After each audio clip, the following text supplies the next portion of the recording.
ദൈവത്തിൻ്റെ അതിപരിശുദ്ധ നാമം വാഴ്ത്തപ്പെടുമാറാകട്ടെ. നിങ്ങളോടൊത്തായിരിക്കുവാനും ദൈവത്തിൻ്റെ വലിയൊരു വചനം സംസാരിക്കുവാനും വലിയവനായ ദൈവം അവിടുന്ന് എന്നെ ഇടയായ കൃപയ്ക്ക് നന്ദിയോടെ സ്തുതിക്കാം, സ്തോത്രം ചെയ്യാം. ദൈവത്തിൻ്റെ അതിശയമായ കരം കൂടെ ഇരുന്ന് വഴി നടത്തുന്നത് കൊണ്ട് നമ്മളെല്ലാവരും ഇന്ന് മുഖത്തോട് മുഖം കാണുന്നു. ആ ദൈവത്തിൻ്റെ അനുഗ്രഹം ലഭിക്കാൻ വേണ്ടി നമുക്കൊരു നിമിഷം പ്രാർത്ഥിക്കാം. ഞങ്ങളെ അളവ് കൂടാതെ സ്നേഹിക്കുന്ന അടിയൻ്റെ വാഴ്ത്തപ്പെട്ട നല്ല ദൈവമേ അനുഗ്രഹിക്കുമാറാകണമേ. ഇന്ന് ഒരു വട്ടം കൂടി കർത്താവ് അടിയെങ്കിൽ ഇത് അങ്ങയുടെ സന്നിധിയിൽ വരുന്നു, അനുഗ്രഹിക്കുമാറാകണമേ. അങ്ങയുടെ കൃപയിലും സാന്നിധ്യം നിറയ്ക്കുമാറാകണമേ. യേശുവിൻ്റെ നാമത്തിൽ തന്നെ ആമേൻ. നാം എല്ലാവരും ദൈവത്തിൻ്റെ സ്വത്താണ്. ദൈവം നമ്മെ വില കൊടുത്ത് വാങ്ങിയിരിക്കുന്നു എന്നാണ് പറയുന്നത് വേദപുസ്തകം. 1 കൊരിന്ത്യർ 3:9 പറയുന്നു, നാം ദൈവത്തിൻ്റെ കൃഷി ആകുന്നു എന്നാണ് പറയുന്നത്. നാം ദൈവത്തിൻ്റെ കൃഷി ആകുന്നു എങ്കിൽ കൃഷി ചെയ്യുവാൻ ആവശ്യമായിട്ട് നമ്മൾ ഒരു സ്ഥലം മേടിക്കേണ്ടതുണ്ട്. ആ സ്ഥലം വാങ്ങിക്കണമെങ്കിൽ അത് എങ്ങനെ മേടിക്കണം, അത് എന്തുകൊണ്ട് വാങ്ങിക്കണം? 1 കൊരിന്ത്യർ 6:9 പറയുന്നു, നിങ്ങളെ വില കൊടുത്ത് വാങ്ങിയിരിക്കിയാൽ നിങ്ങൾ തങ്ങൾക്ക് ഉള്ളവർ അല്ല. നമ്മളെ എല്ലാവരെയും ദൈവം വില കൊടുത്ത് വാങ്ങിയിരിക്കുന്നതാണ്. അതുകൊണ്ട് നാം എന്താണ്? നമുക്ക് ഉള്ളവരല്ല, നാം ദൈവത്തിന് ഉള്ളവരാണ്. ഇനി നമ്മളെ എങ്ങനെയാണ് വിലയ്ക്ക് വാങ്ങിയിരിക്കുന്നത്? 1 പത്രോസിന് എഴുതിയ ലേഖനം 1-ാം അതിൻ്റെ 8, 18, 19 വാക്യങ്ങൾ നമ്മൾ വായിക്കുമ്പോൾ അവിടെ കാണാൻ കഴിയുന്നത്, പൊന്നു വെള്ളി മുതലായവ കൊണ്ടല്ല നിങ്ങളെ വാങ്ങിയിരിക്കുന്നത്, ക്രിസ്തു എന്ന നിഷ്കളങ്ക രക്തം കൊണ്ട് നിങ്ങളെ വിലയ്ക്ക് വാങ്ങിയിരിക്കുന്നു. ക്രിസ്തുവിൻ്റെ രക്തം കൊണ്ടാണ് നമ്മളെ വിലയ്ക്ക് വാങ്ങിയിരിക്കുന്നത്. അങ്ങനെ വിലയ്ക്ക് വാങ്ങിയ നാം മനുഷ്യർക്ക് അടിമപ്പെടുവാൻ പാടില്ല. മനുഷ്യന് അടിമപ്പെട്ടാൽ അതിൽ നമ്മൾ ചെയ്യുന്ന കാര്യങ്ങളെല്ലാം മാനുഷികമായി പോകും. ദൈവം നമ്മളെ അനുഗ്രഹിച്ച് നമ്മളെ വഴി നടത്തുന്നത് കൊണ്ട് നമ്മളെപ്പോഴും നന്മയുള്ള കാര്യങ്ങൾ ചെയ്യുവാൻ ശ്രമിക്കുക. യേശുക്രിസ്തുവിൻ്റെ രക്തത്താൽ നമ്മളെ വില കൊടുത്ത് വാങ്ങിയിരിക്കുകയാണ്. ഇനി എന്ന് പറഞ്ഞാൽ ലേവ്യ പുസ്തകം 17:11 പറയുന്നു, രക്തമെന്ന് പറഞ്ഞാൽ അത് ജീവനാണ്. കർത്താവിൻ്റെ ജീവൻ കൊടുത്താണ് നമ്മളെ വിലയ്ക്ക് വാങ്ങിയിരിക്കുന്നത്. പാപപങ്കുലമായ ലോകത്ത് നീ താളടിയായി പോകുമെന്ന് കരുതിയ സമയത്ത് നിന്നെ വില കൊടുത്ത് വാങ്ങി, നിന്നെ യേശുവിൻ്റെ രക്തം കൊടുത്ത്, അവൻ്റെ ജീവൻ കൊടുത്ത് നിന്നെ വില കൊടുത്ത് വാങ്ങി ഇന്ന് അവൻ നിന്നെ ഈ വയൽ പ്രദേശത്ത് ആക്കിയിരിക്കുകയാണ്. ഈ വയൽ പ്രദേശത്ത് നിൽക്കുമ്പോൾ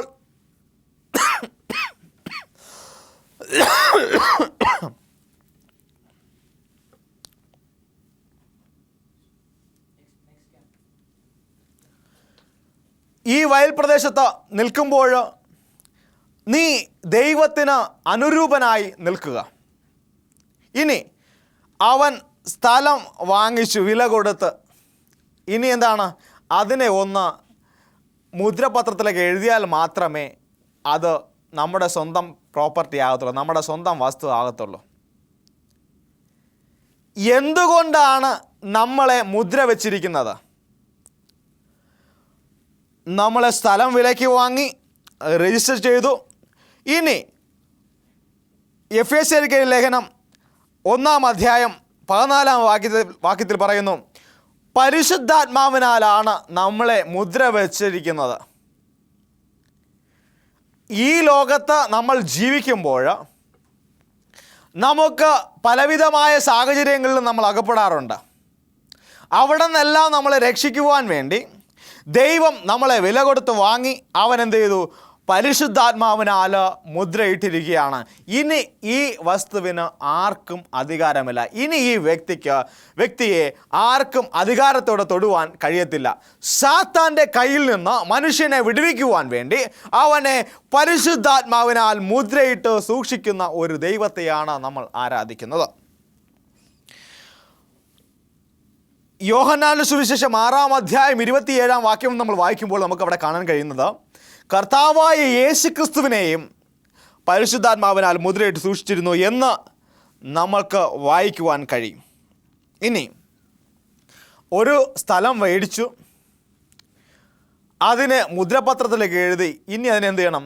വേലി കെട്ടി സൂക്ഷിക്കണം.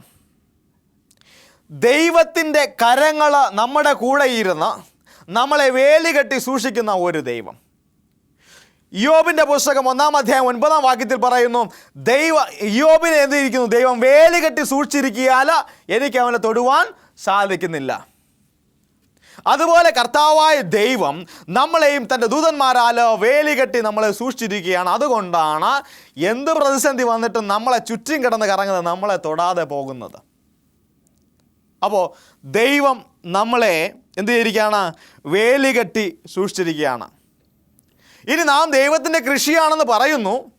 കൃഷി വളരണമെങ്കിൽ എന്താവശ്യമാണ്? ജലം ആവശ്യമാണ്. ആ നീതിയുടെ ജലം, ആ നിത്യജീവനായ ജലം, സമരക്കാരത്തിയായ സ്ത്രീക്ക് ലഭിച്ച അതേ ജലം നമുക്ക് ദൈവം തന്നിട്ടുണ്ട്, നിത്യജീവൻ.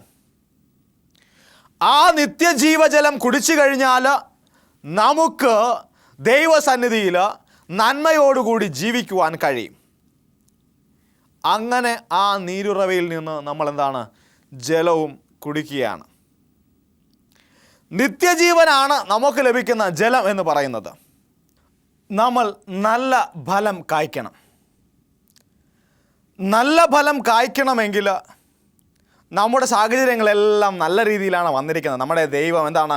വില കൊടുത്ത് വാങ്ങി അവൻ നമ്മളെ പരിശുദ്ധാത്മാവിനാൽ മുദ്രയിട്ടു. അതുപോലെ തന്നെ നമ്മളെ വേലി കെട്ടി സൂക്ഷിച്ചു. നല്ല നീരുറവയിൽ നിന്ന് ജലം തന്നു. ഇനി നല്ല ഫലം എന്ത് ചെയ്യണം? കായ്ക്കണം. നല്ല ഫലം കായ്ച്ചാൽ മാത്രമേ നമ്മൾക്ക് ഈ ഭൂമിയിൽ നിലനിൽപ്പുള്ളൂ. നല്ല ഫലം കായ്ച്ചില്ല എങ്കിൽ നമ്മൾ എന്ത് ചെയ്യും? വെട്ടിക്കളയും എന്നാണ് പറയുന്നത്. അപ്പോൾ ദൈവത്തിൻ്റെ വചനം അനുസരിക്കുന്ന മക്കൾ നല്ല ഫലം കായ്ക്കുക തന്നെ ചെയ്യും. നല്ല ഫലം കായ്ച്ചില്ല എങ്കിൽ അവനെ എന്ത് ചെയ്തെന്നാണ് പറഞ്ഞിരിക്കുന്നത്? വെട്ടിക്കളയുമെന്നാണ് പറഞ്ഞിരിക്കുന്നത്. അപ്പോൾ എപ്പോഴും നല്ല ഫലം കായ്ക്കുവാൻ ശ്രമിക്കുക. ഇനി നല്ല ഫലം എന്ന് പറഞ്ഞാൽ നമ്മുടെ അധരഫലം. എബ്രായർക്ക് ലേഖനം 13-ാം അധ്യായം 15-ാം വായിക്കുമ്പോൾ നമുക്ക് അവിടെ കാണാൻ കഴിയുന്നത്, അധരഫലം, നല്ല സംസാരത്തിലൂടെയാണ് നമ്മൾ ഫലം കായ്ക്കേണ്ടത്. നമ്മുടെ സംസാരത്തിൽ നിന്ന് വരുന്നത് എന്താണ്? ചീത്ത വാക്കുകൾ നമ്മളിൽ നിന്ന് വരികയാണ് എങ്കിൽ അത് നല്ല ഫലമാണോ നമ്മൾ പുറപ്പെടുവിക്കുന്നത്? അതെയോ നമ്മളുടെ പ്രവർത്തികൾ നന്മയുള്ളതായിരിക്കണം. നമ്മൾ ചെയ്യുന്നത് തിന്മയുള്ള പ്രവൃത്തിയാണ് എങ്കിൽ എങ്ങനെ നമുക്ക് നല്ല ഒരു ഫലം കായ്ച്ചു എന്ന് പറയാൻ പറ്റും? നമ്മുടെ കൂട്ടായ്മകൾ അത് നമുക്കെപ്പോഴും തലവേദന സൃഷ്ടിക്കുന്നതാണ് എങ്കിൽ എങ്ങനെ നമുക്ക് നല്ല ഫലം കായ്ക്കുവാൻ കഴിയും? എപ്പോഴും നല്ല ഫലം കായ്ക്കണമെങ്കിൽ നല്ല അധരഫലവും നല്ല നന്മയുള്ള പ്രവർത്തികളും അതുപോലെ നല്ല കൂട്ടായ്മയുമാണ് നല്ല ഫലം പുറപ്പെടുവിക്കുന്നത് എന്ന് നമുക്ക് കാണുവാൻ കഴിയും. ലൂക്കോസിൻ്റെ സുവിശേഷം 13-ാം അധ്യായം അതിൻ്റെ 6-ാം വാക്യം നമ്മൾ വായിക്കുമ്പോൾ അവിടെ നമുക്ക് ഒരു ഉപമ ഇങ്ങനെ പറയുകയാണ്. ഒരുത്തന് തൻ്റെ മുന്തിരിത്തോട്ടത്തിൻ്റെ നടുവിൽ നിന്നൊരു അത്തിവൃക്ഷം ഉണ്ടായിരുന്നു. അതിൽ അവൻ ഫലം തിരഞ്ഞു വന്നു.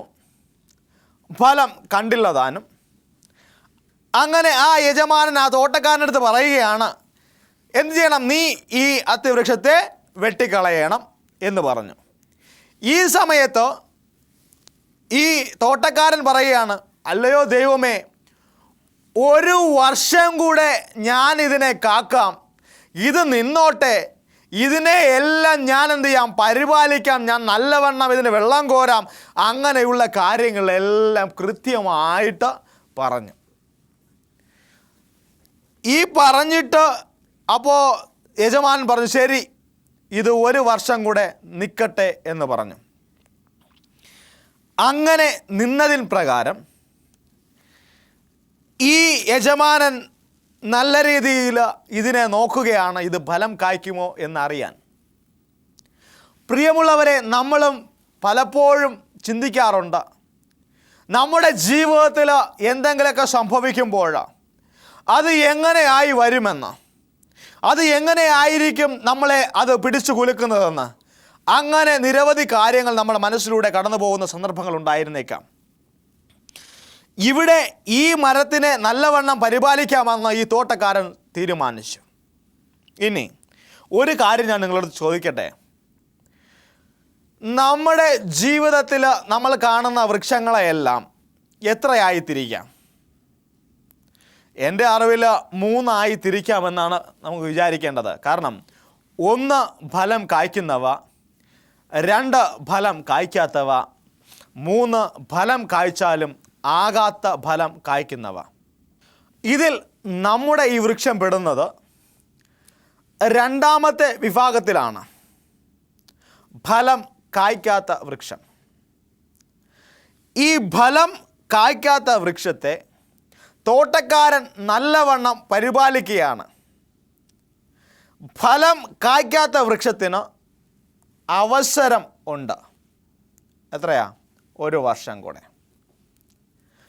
ഫലം കായ്ക്കാത്തത് കൊണ്ട് അതിന് 1 വർഷം കൂടെ അവസരം കൊടുത്തിരിക്കുകയാണ്. അത് നല്ലവണ്ണം കായ്ക്കുമെന്ന് ആ തോട്ടക്കാരൻ വിചാരിക്കുകയാണ്.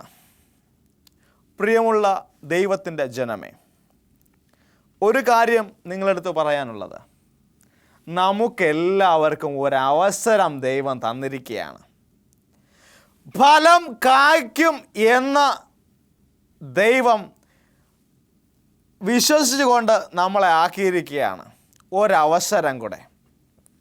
നിങ്ങളൊന്ന് ആലോചിച്ച് നോക്കിയേ, നിങ്ങളുടെ ജീവിതത്തിൽ പല സാഹചര്യങ്ങളിലൂടെ നിങ്ങൾ കടന്നു പോയിട്ടുണ്ട്. കാരണം നിങ്ങൾ സഞ്ചരിക്കുന്ന വഴികളിൽ അനേകായിരം വാഹനങ്ങൾ ഇങ്ങനെ കടന്നു പോകുന്നുണ്ട്. ഇതിൻ്റെ ഇടയിലൂടെ നിങ്ങൾ നല്ലവണ്ണം നടന്നങ്ങ് പോകുന്നു. എന്നാൽ പലരും പലപ്പോഴും ഈ വാഹനങ്ങൾ തട്ടി അപകടത്തിൽ മരിക്കാറുണ്ട്. എന്നിട്ടും എന്തുകൊണ്ട് നിങ്ങളും ഞാനും ഇന്ന് ജീവനോടെ ശേഷിച്ചിരിക്കുന്നത് എന്ന് ചോദിച്ചാൽ, ദൈവം തന്ന ഒരു അവസരം, ഒരു ചാൻസ്, അത് ഒന്നുകൊണ്ട് മാത്രമാണ് നമ്മൾ ഇന്ന് ജീവനോടെ ഇരിക്കുന്നത്. അതുപോലെ തന്നെ എന്തുകൊണ്ട് പലരും രോഗങ്ങൾ വന്ന് മരിക്കാറുണ്ട്, പലരും രോഗങ്ങൾ വന്ന് താളടിയായി പോകാറുണ്ട്, അവരുടെ ജീവൻ തന്നെ നശിച്ചു പോകാറുണ്ട്. എന്നിട്ടും എന്തുകൊണ്ട് അതേ രോഗം വന്നിട്ടും നമ്മൾ മരിച്ചു പോകാത്ത കാരണം എന്താ? നമുക്ക് ദൈവം ഒരു ചാൻസ് തന്നിരിക്കുകയാണ്. ഇനി അടുത്ത് നമ്മൾ നോക്കുമ്പോൾ, എനിക്ക് അടുത്തുള്ള ആൾക്കാരെല്ലാവരും മനോവിഷമത്താൽ കെട്ടിത്തൂങ്ങിച്ചാകുന്നു, അവർ ആത്മഹത്യ ചെയ്യുന്നു. എനിക്കും അവരെ പോലുള്ള പ്രോബ്ലമാണ്, എനിക്കും അവരെ പോലുള്ള പ്രശ്നമാണ്, എനിക്കും ആ രീതിയിലുള്ള പ്രശ്നമാണ്, കടമാണ്. ആ പുള്ളിക്കാരൻ കൊടുക്കാനുള്ള അതേ തുക തന്നെയാണ് എനിക്കും കൊടുക്കാനുള്ളത്. അങ്ങനെ വിചാരിക്കുന്ന നീ എന്തേ ആത്മഹത്യ ചെയ്യുന്നില്ല? നിനക്കൊരവസരം കൂടെ ദൈവം തന്നിരിക്കുകയാണ്. കാരണം എന്ന് വെച്ചാൽ, നിൻ്റെ മനസ്സിലൊരു തീരുമാനമുണ്ട്, എൻ്റെ കടങ്ങൾ വീട്ടിൽ തരാൻ കഴിവുള്ളൊരു ദൈവത്തെയാണ് ഞാൻ ആരാധിക്കുന്നുള്ളൊരു തോന്നല. അതുകൊണ്ട് ദൈവം ഒരു ചാൻസ് കൂടി തന്നിരിക്കുകയാണ്. ഇനി അതുപോലെ തന്നെ വെള്ളവും വളവും കിട്ടും. വെള്ളവും വളവും തന്ന് നമ്മളെ ആക്കിയിരിക്കുകയാണ്. ഇനി നമ്മൾ വിചാരിക്കും നമ്മുടെ മിടുക്ക് നമ്മുടെ കഴിവ് കൊണ്ടാണ് നല്ല രീതിയിൽ അരി വാങ്ങുന്നത്, ആഹാരങ്ങളെ കഴിച്ചു പോകുന്നത്. അങ്ങനെയുള്ള സാഹചര്യങ്ങളെല്ലാം കാണുന്നത് നമ്മുടെ മിടുക്ക് കൊണ്ടാണ് എന്ന് നമ്മൾ തോന്നും. എന്നാൽ ദൈവത്തിൻ്റെ വചനം അനുസരിക്കുന്ന ജനത്തിന് ദൈവം എന്ത് ചെയ്യും? ഒരു കാലത്തും കുറവൊന്നും വരുത്തത്തില്ല. ഈ അനുസരിക്കുന്ന പേര് മാത്രമേ ഉള്ളൂ, എന്നാൽ കാണിക്കുന്നതെല്ലാം നമുക്ക് വെളിയിൽ പറയാൻ കൊള്ളാത്തതാണ്. അപ്പോൾ അങ്ങനെയുള്ള കാര്യങ്ങൾ സംസാരിച്ചും പ്രവർത്തിച്ചും കൊണ്ടിരിക്കുന്ന ജനത്തിന് കഴിക്കാനും കുടിക്കാനുമുള്ള കാര്യങ്ങളെല്ലാം തരും. അവർക്ക് ജോലികൾ വരെ നല്ലവണ്ണം ദൈവം കൊടുക്കും. എന്നാലും അവർ അറിയത്തില്ല ഞങ്ങൾക്കിത് ലഭിക്കുന്നത് ഞങ്ങളിത് ഫലം കായ്ക്കാത്തതുകൊണ്ട്, നല്ല ഫലം കായ്ക്കാത്തതുകൊണ്ട് ആണ് എന്ന് അവരറിയത്തില്ല. അവർ വിചാരിക്കും എൻ്റെ മിടുക്ക് എൻ്റെ പഠിത്തം കൊണ്ടാണ് ഞാൻ ഇതെല്ലാം സാധിച്ചെടുത്തത് എന്ന്. എന്നെ കേൾക്കുന്ന ദൈവത്തിൻ്റെ ജനമേ, അങ്ങനെ നീ ചിന്തിക്കുകയാണ് എങ്കിൽ ഇന്ന് നിന്നെ തിരുത്താൻ ശ്രമിക്കുക. നിൻ്റെ സ്വർഗത്തിലെ ദൈവം നിനക്ക് തന്ന അനുഗ്രഹ പ്രകാരമാണ് ഇന്ന് നിനക്ക് ഈ സൗഭാഗ്യങ്ങളെല്ലാം ഉണ്ടായത്. അതുകൊണ്ട് നല്ല ഫലം കായ്ക്കുവാൻ ശ്രമിക്കുക. ഇല്ല എങ്കിൽ എന്തു ചെയ്യും? അതെ, വെട്ടിക്കളയുമെന്നാണ് പറയുന്നത്. അപ്പനമ്മമാർ മക്കൾക്ക് നല്ല ഉദാഹരണങ്ങൾ കാണിച്ചു കൊടുക്കുക. അവർ കാണിച്ചു കൊടുക്കുന്ന പാതയിലായിരിക്കും മക്കൾ മുന്നോട്ട് പോകുന്നത്. ഒരിടത്ത് ഒരു അപ്പനും മകനും ഉണ്ടായിരുന്നു. അപ്പൻ എപ്പോഴും മകൻ്റെ അടുത്ത് വന്നിട്ട് പറയും, എടാ മോനെ ടോണി, പാട്ട് ബസ് വിടുക, ബുക്കറ, പാടുക എന്നൊക്കെ പറയും. അപ്പോൾ ഇവൻ ഇതെല്ലാം കേട്ടിട്ട് ഇവൻ അപ്പനടുത്ത് ഒരു ചോദ്യം ചോദിച്ചു, അപ്പ എന്നാണ് ഞാനും ഒരപ്പനാകുന്നത് എന്ന്. അപ്പോൾ ആ മകൻ അപ്പനോട് ചോദിക്കാൻ ഇടയായ ഒരു ചോദ്യമാണിത്. ഇവിടെ നമ്മൾ കാണുന്നത് അപ്പൻ പറയുന്നു, എടാ പാട, ബൈബിൾ വായിട, അങ്ങനെയുള്ള കാര്യങ്ങൾ. എന്നാലും മകൻ ഇതെല്ലാം കേട്ടിട്ട് അവൻ ചോദിക്കുന്നു, എന്നാണ് ഞാൻ ഒരു അപ്പനാകുന്നത് എന്ന്. പ്രിയമുള്ളവരെ, മക്കൾക്ക് മാതൃകയായി ഇരുന്നു കൊണ്ട് ജീവിക്കുക. നിങ്ങൾ മറ്റുള്ള ആൾക്കാരെ കുറിച്ച് പറയുന്നത് വീട്ടിൽ ഇരുന്ന് കേൾക്കുന്നത് ആരാ? നിങ്ങൾ പറയുന്ന വ്യക്തിയാണോ കേൾക്കുന്നത്? അല്ല, നിങ്ങളുടെ മക്കളായത് കേൾക്കുന്നേ. നാളൊരു ദിവസം നിങ്ങൾ ഇതേ തെറ്റ് ചെയ്യുമ്പോൾ മക്കൾ പറയും, അന്ന് ആ ആൻറ്റിയെക്കുറിച്ച് അമ്മയും അപ്പയും പറഞ്ഞത് എന്നാ എന്ന് മക്കൾ നിങ്ങളോട് ചോദിക്കാൻ ഇടവരുത്തരുത്. അതുകൊണ്ട് എന്നെ കേൾക്കുന്ന ദൈവത്തിൻ്റെ ജനമേ, മക്കൾക്ക് മാതൃകയായി ഇരിക്കുവാൻ ശ്രമിക്കുക. നല്ല അധരഫലങ്ങളെ പുറപ്പെടുവിക്കുക. ഇങ്ങനെ നല്ല രീതിയിൽ പരിപാലിക്കുന്ന ഒരു വ്യക്തിയെ ദൈവം ഒരു നാളും താളടിയാകാൻ വിടത്തില്ല. കാരണമെന്ന് വെച്ചാൽ ദൈവത്തിൻ്റെ അദൃശ്യമായ കരം നിങ്ങളുടെ കൂടെ ഇരിക്കുന്നത് കൊണ്ട് ഒരിക്കലും നിങ്ങൾക്ക് താളടിയാകാൻ പറ്റത്തില്ല. കാരണമെന്ന് ദൈവം നിങ്ങളെ പരിപാലിക്കുന്നു. ഈ ദൈവത്തിൻ്റെ ശക്തി മനസ്സിലാക്കണമെങ്കിൽ നിങ്ങൾ സാധിക്കത്തില്ല എന്ന് പറയുന്ന കാര്യങ്ങളെക്കുറിച്ച് നിങ്ങളൊന്ന് പ്രാർത്ഥിച്ച് നോക്കിയാട്ടെ. സർവത്തെയും സാധ്യമാക്കുന്ന ഒരു ദൈവത്തെയാണ് നിങ്ങൾ ആരാധിക്കുന്നത്. അവൻ നമ്മളെ വിലയ്ക്ക് വാങ്ങി, അവൻ നമ്മളെ വേലി കെട്ടി സൂക്ഷിക്കുന്നു, തൻ്റെ പരിശുദ്ധാത്മാവിനാൽ മുദ്രയിട്ടു. അങ്ങനെ നമ്മളെ ശത്രു നോക്കാതെ വണ്ണം അവൻ നമ്മളെ പരിപാലിച്ച് നമ്മെ പാലിച്ചുകൊണ്ട് നടത്തുന്ന ഈ വൻ കൃപയ്ക്ക് നന്ദിയോടെ സ്തുതിക്കുക, സ്തോത്രം ചെയ്യുക. എന്നെ കേൾക്കുന്ന ദൈവത്തിൻ്റെ ജനമേ, നല്ല ഫലം കായ്ക്കുവാൻ ശ്രമിക്കുക. ഇല്ല എങ്കിൽ നിന്റെ ജീവിതത്തിൽ നീ നാശത്തിലേക്ക് വഴിതിരിച്ചു പോകും. അതുകൊണ്ട് നിങ്ങൾ നല്ല ഫലം കായ്ക്കുവാൻ ശ്രമിക്കുക. ഇവിടെ നമ്മൾ കാണുന്നത് ആ മരത്തിനെ പറ്റി പറയുന്നു, അത്തിവൃക്ഷം ഫലം കായ്ക്കാത്തതാണ്, അതുകൊണ്ട് ഒരു വർഷം കൂടെ കൊടുക്കുക, ഇല്ലെങ്കിൽ അതിനെ വെട്ടിക്കളയുക. ഇന്ന് നിന്റെ ജീവിതത്തിൽ ചിലപ്പോൾ നിനക്ക് സുഖ സൗകര്യങ്ങൾ എല്ലാം ഉണ്ടായിരുന്നേക്കാം. എന്നാലും പലപ്പോഴും നീ താളടിയായി പോകുന്ന സമയങ്ങൾ വന്നപ്പോൾ അവിടെ എല്ലാം നിന്റെ ദൈവം നിന്നെ താങ്ങി. അത് നിന്റെ മിടുക്ക് കൊണ്ട് മാത്രമല്ല, അത് സ്വർഗത്തിലെ ദൈവത്തിന് നിന്നോടുള്ള കരുണ കൊണ്ടാണ്. അവൻ ഒരു വർഷം കൂടെ നിന്നെ നോക്കി പരിപാലിക്കും. ഫലം കാച്ചില്ല എങ്കിൽ അവസ്ഥ എന്താണ്? പ്രിയമുള്ളവരെ, അങ്ങനെ ഒരവസ്ഥ എൻ്റെയും നിങ്ങളുടെയും ജീവിതത്തിൽ വരരുത്. ദൈവത്തെ അറിഞ്ഞുകൊണ്ട് ജീവിക്കുക. ഞാൻ വിലയ്ക്ക് വാങ്ങിയിട്ടുണ്ടോ? ഇന്ന് നിങ്ങൾ ചിന്തിക്കേണ്ട ഒരു കാര്യമാണ്. ഞാൻ എൻ്റെ ദൈവത്തിൻ്റെ രക്തത്താൽ വിലയ്ക്ക് വാങ്ങപ്പെട്ട വ്യക്തിയാണോ? ഞാൻ പരിശുദ്ധാത്മാവിനാൽ മുദ്രയിട്ട വ്യക്തിയാണോ?